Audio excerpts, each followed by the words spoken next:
Hello and welcome to Walker Tea Review. I'm Jason Walker and I'm here to remind you to slow down for a few minutes, taste your tea, and when you get a chance, taste your tea with friends, with family, with others, because you'll never be able to fully replicate that combination of perceptions, associations, just enjoyable experiences that you get when you taste a tea with other people. And if you don't have people, immediately around you, you can work on scheduling a tea tasting with friends so that you could kind of split the costs of enjoying a tea together, or put your notes here on Walker Tea Review and we'll start a discussion about the tea and the experiences there.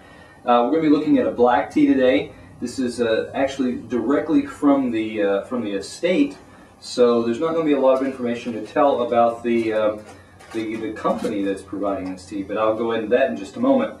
To taste this tea, I am going to be using a taster's cup. This one actually comes from Adagio. You can go to Adagio's website and find this.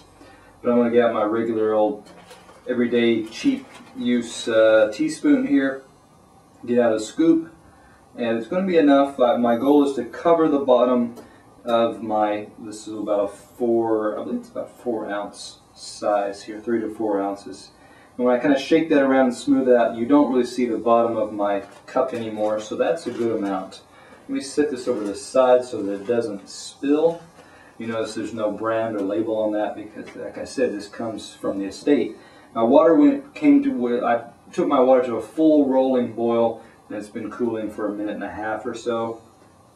But it's going to be plenty warm enough to draw out flavors and aromas. Now I'm going to talk a little bit about this tea now. This is a Darjeeling, and it's a second flush. And my experience has been with Darjeelings, I get 2 ranges of experiences. One, you can kind of get some that are over here in the, I would say, sweeter floral area, and that is you get associations of things like rose, maybe some kind of clove, something those sweeter floral type aspects. On the other end, I will come across those that have a more, I should say, savory, spicier type peppery notes. So you're getting things like a pepper, so that it gives it a heavier type of feel to it. Maybe a little bit of allspice in there as well, so that it's good. Like I said, it's more savory aspect. So we're going to be talking about this one and talk about which one of those that it has. This is from the Goomtee estate in Darjeeling. This is, and like I said, this is their second flush, and it comes directly via their U.S. office. So it went from the Darjeeling estate over to the U.S. office and to me. You can find this tea, or you can find Goomtee estate teas through various vendors, and depending on, and those are from time to time, I should say. Harney and Sons has had it. I've looked at Harney and Sons teas before. Tiance has had, or it does have, depending on the timing, the Goomtee estate, and there are a couple of others that you can find out more about from the Goomtee estate website. And they'll tell you more about who has their teas available now, or who has carried them in the past. So let's talk a little bit about this dry leaf, though, and look at this tea. This is one of those that is falling over on that area that I talked about of the rose. There's a rose petal, dried rose element here. There's something, often you get the label muscatel. There's something kind of sweet grape in here as well. And yes, I would say this is a bit more of like a red globe grape. If you bite into one of those and just kind of smell that, smell on the skin of a red globe grape, the larger type of grapes, that's present here as well. Okay, looking at these leaves, these are fuller size. I mean, they're not a bunch of smaller pieces. These look like good parts of leaves or parts of needles as well. So that, for example, there's these 3/4 of an inch to an inch in size. and that's kind of the dominant, the average size, I guess you would say. You're getting colors, everything from kind of a little bit of a rust brown. You're getting some kind of auburn reddish type colors there. You're getting some of the ochres, some of the gray brown type colors, seal brown. Those are there as well. And occasionally here and there you do get the silvery or the golden that is from a tip. They're fuzzy, and so those. As I kind of glance over the surface of the bag and what's here in my spoon, that silvery tip component is 20–30%. Most of them are the darker, richer, more mature leaf or leaf portions. So that really covers our dry leaf there. I'm going to get ready to pour. Now with pouring, of course, the tea taster set comes with these three components: the lid, the cup, and the bowl. And to serve that or to pour that, what you're doing is often just turning like that, so that what's happened is the water the tea is pouring through the spout, which I'll show you in just a second. I'm going to trip it up and get those last few drips out. You're pouring this little spout.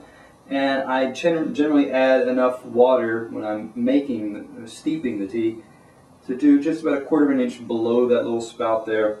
Your lid has a hole to allow air flow through as you're pouring, and you want that hole as you pour to be over towards your handle, so that you've got as you turn it on the side, the hole then becomes near the top, allowing the air to flow through better. I'm going to pour that in just a moment into our pitcher, in my pitcher here, so that we can look at that. But first, I do want to talk about this wet leaf.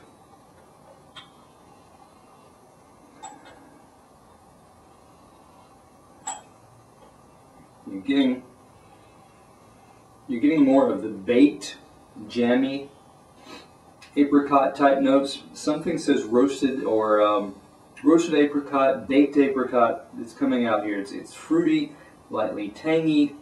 So you're going to expect some of the briskness present here.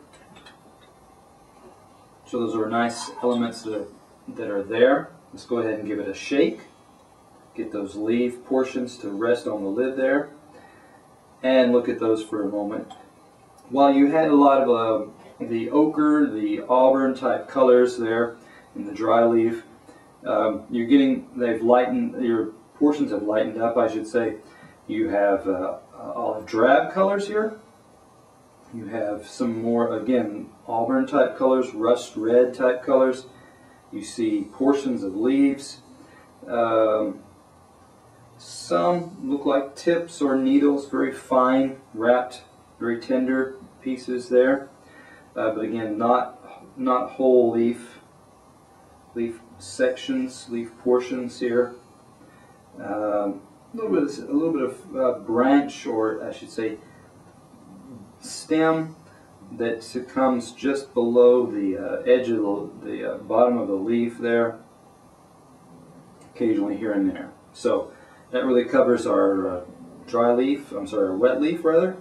Let's go ahead and kind of look at our liquor here. Let me pour this in here so we can take a quick glance. Look at that color. A nice, this one's got more of a coppery, it's got more of a reddish brown, and the brown aspect is coming out more in this than some of the others. The clarity looks quite nice. So this has got more of a, shoe leather brown type color to it. Okay, let's pour it back in for a moment. Still some of the muscatel type smells coming out. Some of the peach smells. I'm getting a little bit of kind of a wintergreen bismuth type smell coming off here. But let's give this a taste.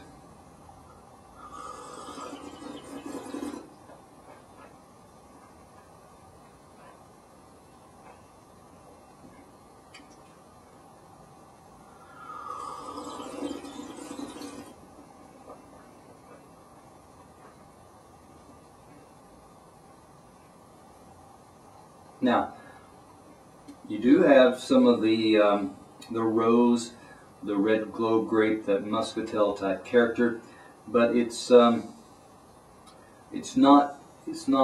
profound. This doesn't reach out into every area of your mouth and travel up into your nose. You have to work a little bit to find it, to detect it there.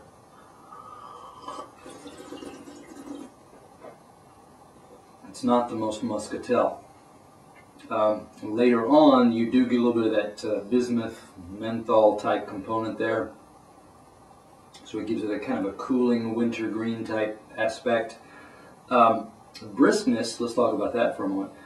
Briskness, it's a mild bite. It's not the heaviest, and especially in the aftertaste, it really it's smoother, it's mellower. It doesn't just stick in your mouth and just give you that kind of dry, harsh, excessively puckery aspect to it. So that's a positive in its favor. You know, a lot of these teas, a lot of Darjeelings were designed or were developed, or tradition built around them included, you know, milk and sugar.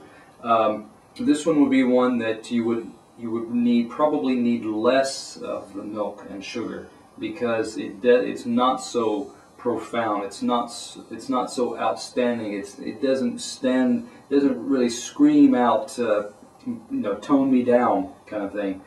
So it's a little bit more of something that you can slow down a little bit, ease off on. If you don't have milk available, you could get by more likely. Aftertaste, you're not getting a lot of the muscatel. You're getting a little bit kind of a brown sugar type component there. A little bit like if you had, you know, baked beans from the can. Some of that kind of sugary type sweetness coming off there, syrupy type, molasses even. Okay.